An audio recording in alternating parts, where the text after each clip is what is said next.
ആവശ്യമൊന്നുമില്ല. ആയിരിക്കും, ഇല്ലായിരിക്കും. പക്ഷെ ചേട്ടത്തി, നമ്മളുണ്ടല്ലോ വീണ് കിട്ടുന്ന ഓരോ അവസരങ്ങളും മുതലാകണം.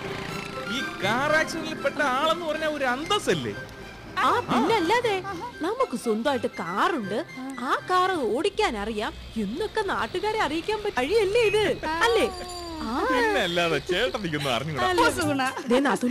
അവളുടെ വീടിന്റെ മുമ്പില് കുറച്ച് സമയം നമ്മൾ നിക്കണം. ഇത്രയും നമ്മൾ പർച്ചേസ് ചെയ്തു അറിയിച്ചിട്ടേ അകത്ത് കേറാവൂ. അതൊക്കെ ഞാൻ ഫുൾ പ്ലാൻ ചെയ്തിട്ടുണ്ട്. വീട്ടുമുറ്റത്തെത്തുമ്പോ ഞാൻ വിളിച്ച് ചോദിക്കും, ചേട്ടതേ നമ്മളാ 1300 കൊടുത്ത് വാങ്ങിച്ച സാരി എവിടെയാണ്? അപ്പോഴേ അവരത് ശ്രദ്ധിക്കും. കേട്ടാ ഏത് പെണ്ണുങ്ങളൊന്നും മയങ്ങും, എനിക്ക് ഉറപ്പാണെന്നേ. ഒരു ചേച്ചി വണ്ടി പഠിപ്പിച്ച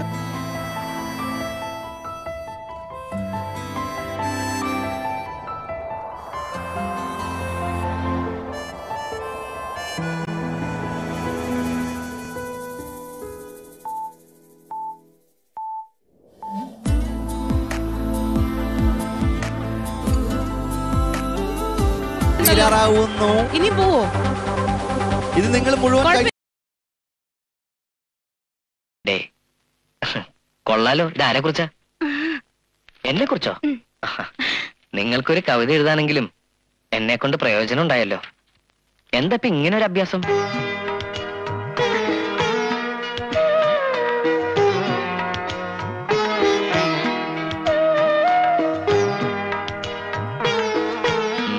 പുള്ളിമാൻ.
വാർത്തകൾ വിശദമായി.